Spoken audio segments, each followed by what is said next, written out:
Welcome back. Before we went on the break, we got here Sabirul Islam, and we're just talking about his book, which is The World at Your Feet, which is very, very interesting. And we're just talking about, you know, going out there and getting what you want. Isn't that what you did? Yeah, that's definitely. why you were able to produce these 2 books. Yeah.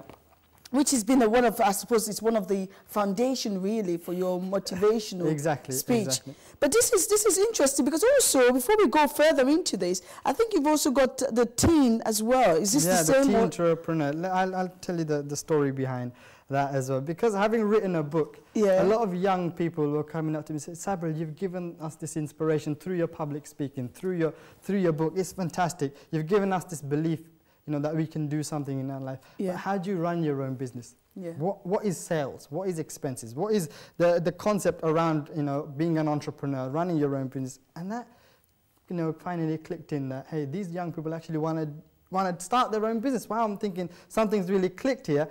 And because my publisher said that it's going to take something like 10 months to publish the book, having signed the contract, I thought I can't just wait until 10 months. I need to do something within this period. So at the age of 18, having just turned 18 and signed the contract in Marshall Cavendish, I got a group of 6 young budding entrepreneurs together who I call the little twafers. And TWAIF stands for The World at Your Feet, the name of the brand. And these 6 little twafers are aged 11 to 15 and got their mind and got their concept of what business is all about, what sales, what they wanted in the board game, put a board game together about the business world. And this got launched with the book on June 18th, and I had Mr. Reggae Levi Roots himself at the event, and he was incredible. He even sang his reggae song for us. That was incredible. But you know, the board game itself will be going to the retail stores within the next 3 months. So hopefully this will be as big as the book and selling on a worldwide scale. And for me, I see 3 steps in life to be someone successful. For me, step 1 is through the inspiration. Step 1 is actually helping young people get the inspiration. And that for me was through the book and through my public speaking. Step 2 for me is actually giving young people the experience of running their own business through a simulation. And that's through the board game. And now currently I'm on step 3. And that is actually helping young people set up their real business, get investment from angel investors, market their business, set up, and that is through a website which I'll be opening in November. And it's called TWAIFer. TWAIFer, so are you a TWAIFer? If you are a TWAIFer, then that means you are an entrepreneur. You are someone successful. You are an entrepreneur. And instead of repeating the word entrepreneur, I've got a new concept around the word TWAIFer. So are you a TWAIFer? So that is my new concept. Are you a TWAIFer? So exactly. So creating a whole new concept around that. And that for me... But you're only targeting young people, is that correct? No, not young people. Young people was my inspiration to get everything done because these young people were wanting my help. Because the TWAIFer site is, you know, approachable for everyone. So for secondary schools, that is my main market. For the general public, they can also become a TWAIFer. They can set up their own business through Companies House and get all the concept that the website is providing. So I don't want to reveal all of that site just yet because it's not out and I don't want to give everything away. But I'm just thinking how this would work though. So you open the board game. It's a board game. Yeah. And you need 2 people to play this? Minimum 2 up to 6 people. So each player runs their own business from a market stall all the way up to a hotel. So it's basically what the real world is all about, because not everyone has the same level of funding to set up their own business. So the player 1 is given £250, going up in 250s, and the hotel owner within the game is given £1,500 in startup capital. And you use that money to invest in your business, generate sales within the business, help, you know, you try and get investment from other players to build your, so there's like the Dragon's Den as well within the game. So the aim of the game is to be the first player to reach £5,000 in profit, not revenue, but profit. And each and every one of these factors within the game helps make young people understand what the business world is all about. But is the young people, I was thinking to myself, are young people, would they prefer this to actually being on Xbox? Or, well, because I've come up with the concept on actually a physical board game. This is like the business side of Monopoly. And for me, that's already a step forward. Because to be on Xbox, they like these action games, they like these fighting games. So I wouldn't think, you know, this would go up to a level like it's on the PlayStation 3 or the Xbox. but it's a start. And that's why I wouldn't target young people directly. Because how many young people actually read books?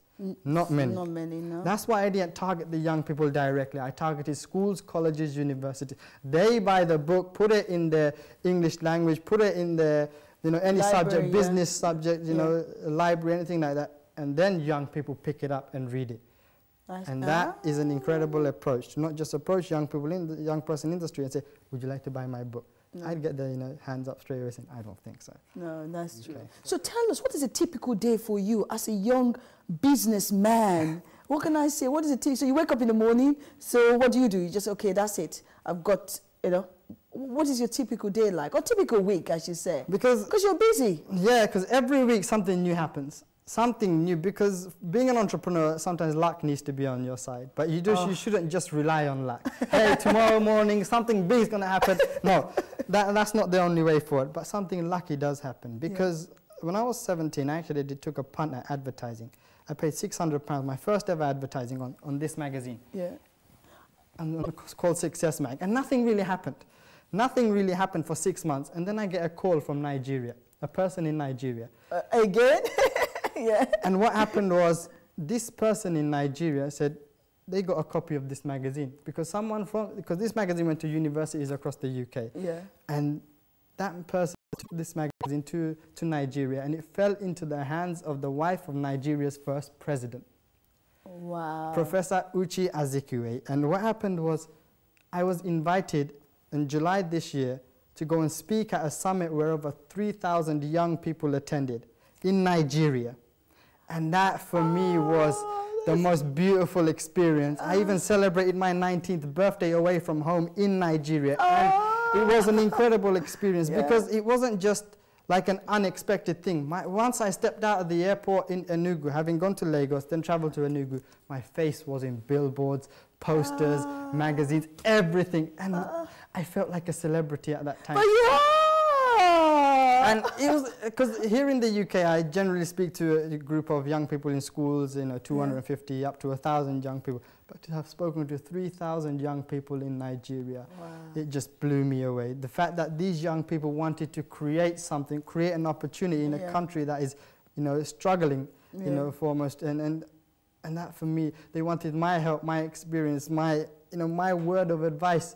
And that was more inspirational to me than I thought it was for them. But it's just an incredible experience. And that's what happens. Once you open this door, millions of opportunities. People just come to you, million of opportunities. But you've got to open that door. Exactly. And for me, I always look back to that letter I received at the age of 13 where my cousin sent, "Dear Sabirul Islam, you're fired." And if he had not sent me that letter, I would not be sitting here speaking to you. So bad things can happen. You learn from your mistakes. You learn from your failures. But your failures and your mistakes are often what, you know, creates this whole new, you know, life for you. Because you want to be different. You want to create these opportunities, and it often raises that standard bar of yourself. And that, for me, it's just been an incredible journey. And by the way, I'm only 19, so it's just, you know, I always compare myself to this one guy, Duncan Bannatyne from the Dragon's Den. He started his journey at the age of 30. Was it the one where he was doing the ice cream? He started out with the ice cream business, didn't he? He started at the age of around 30, and I started at the age of 13. So whatever we young people achieve within that 17-year period, we're already a more successful entrepreneur than he is. So within that mentality, I've got 11 years to go until I beat this Duncan Bannatyne guy. Duncan, watch out, you know? Exactly. So for me, there's a whole, life hasn't even started for me. And that is the inspiration I try and pass on to young people. The world at your feet's there. Would you be a twafer? Do everything you want to be, but be different. Be unique in your own way. And being unique makes you extraordinary. We'll leave it there. I was going to say, before we go though, should we just have your website? Because, what is your website called? It's www.theworldatyourfeet.com. Okay, Sabirul Islam, thank you very much for being on the Rhoda Wilson show. I feel motivated. At the age of 13, you started out. By the age of 19, you've written 2 books and a board game. Gosh, the world better watch out. This is me, Rhoda Wilson. Say thank you very much for watching. Until next week when I have another interesting guest, goodbye.